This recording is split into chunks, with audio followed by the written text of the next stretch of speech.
Perhatikan, neraka tingkat paling ringan, di situ ada jahanamnya enggak? Tidak, disebutkan nar saja. Apa siksaannya? Perhatikan kalimatnya, saufan nuslihin nara, maka kami akan tarik, nusli itu tarik ubun-ubunnya, dicelupkan ke dalam neraka. Disiksa paling ringan di neraka itu adalah saat seseorang sudah dihisab tempatnya neraka, itu ubun-ubunnya ditarik tuh, yang paling ringan. Dari kata nusli, ya, taswanaran hamiyah, gitu kan? Ada disebutkan, ada sebagian tempat yang disebutkan. Jadi kalau ada kata aslayusli, nusli, itu ubun-ubun yang ditarik begini. Maaf Pak ya, puncak kemuliaan manusia itu ada di mana ya? Di kepalanya. Makanya kalau ada orang-orang kan mau diseret dalam urusan dunia untuk merendahkan dia, kepalanya ditarik kan? Saat kita ingin bersujud kepada Allah, kita turunkan kepala kita untuk menunjukkan bahwa ini puncak penghambaan yang paling tinggi. Maka ketika di akhirat nanti, maaf kalau dalam urusan dunia Anda pernah diseret, yang tahu cuma teman dunia saja. Anda diseret di Bekasi misalnya, sama orang-orang yang tidak berperi kemanusiaan, diseret kepalanya, yang tahu cuma orang Bekasi. Tapi saat Anda diseret misalnya di akhirat nanti, itu dibuka semua alam langit dan bumi melihat Anda. Ini rupanya manusia ini, diseret di bawah tuh, ubun-ubunnya ditarik begini. Ya. Dan nusli yang kedua, asla yusli itu bisa berarti sesuatu yang dicelupkan dan diangkat kembali. Pernah bikin teh celup?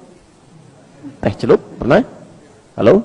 Ya. Teh celup itu kan masukkan, angkat begini ya. Masukkan, angkat. Nah ini, neraka yang paling ringan siksaannya, diambil ubun-ubunnya, dicelupkan ke neraka, angkat begini. Celupkan, angkat. Jadi ada malaikat yang memang tugasnya cuma celup, angkat gitu. Ya. Bukan angkat biasa, bukan celup biasa. Kullama nadijat juluduhum, begitu dicelupkan begini, hancur semua tubuh plus dengan kulitnya. Kenapa di sini disebutkan kulit? Ya, kulit sebagai perwakilan dari seluruh anggota tubuhnya, karena kulit ini bagian dari indera perasa yang sangat tajam, ya, pekat.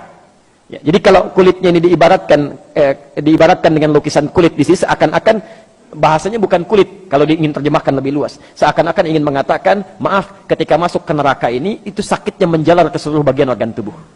Bukankah saat kulit itu kena, kemudian yang lain merasakan? Ya. Maka kata Allah, saya akan buat rasa nih, ketika dicelupkan semua organ tubuhnya merasakan. Jelas ya? Tapi nggak sampai situ, begitu hancur semuanya. Ya, perhatikan, baddalnahum juludan ghairaha. Diangkat lagi, sembuh lagi. Celupkan, hancur lagi. Angkat, sembuh lagi.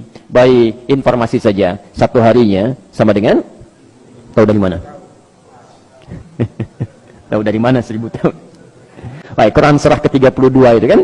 Ya, surah ke-32 itu kan saja yang kita bacakan dalam setiap Jumat itu kan. Baik, dari ayat kelimanya itu, fi yaumin kana miqdaruhu alf sanatin mimma ta'udun. Dalam seharinya malaikat naik hitungannya sampai dengan 1000 tahun.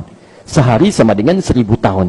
Baik, jadi kalau ada orang, maaf, masuk ke neraka itu, neraka biasa sehari aja, itu hukumannya sama dengan 1000 tahun di dunia. Satu detiknya sama dengan kurang lebih 48 hari. Jadi kalau ada yang dicelupkan 1 detik aja ke neraka biasa, sedetik aja, celup sedetik, itu sakitnya sama dengan 48 hari. Angkat lagi, celup lagi 1 detik, 48 hari. Angkat lagi, celup lagi 1 detik, 48 hari. Itu neraka biasa. Kalau nggak percaya silahkan aja. Ya. Itu kan diinformasikan supaya kita menghindarinya, bukan terlibat di dalamnya. Ini kan aneh ini, diinformasikan masih mau terlibat di dalamnya juga. Makanya kata para ulama, manusia ini memang agak aneh itu. Bahkan sekarang kalimat aganya jadi semakin hilang. Pada aneh. Ya. Ingin masuk surga, tapi selalu melakukan perbuatan yang menjauhkan dia dari surga. Ingin menghindari neraka, tapi senantiasa mengerjakan perbuatan yang menjerumuskan dia ke dalam neraka. Kan aneh. Sudah sadar akan meninggal.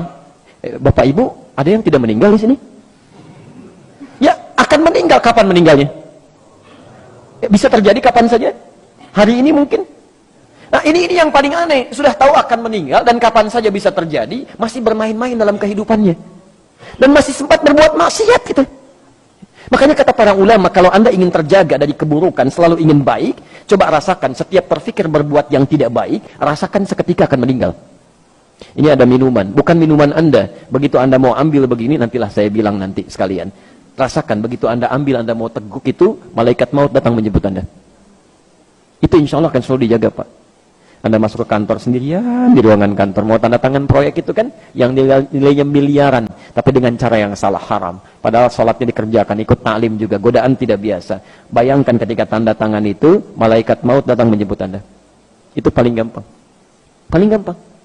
Antum kajian, temannya sedang wudu, penanya di situ mau nulis cepet-cepet, nanti bilangnya lah gitu kan. Antum nggak ada pena, tiba-tiba ngambil pena temannya, tulis dulu gitu kan.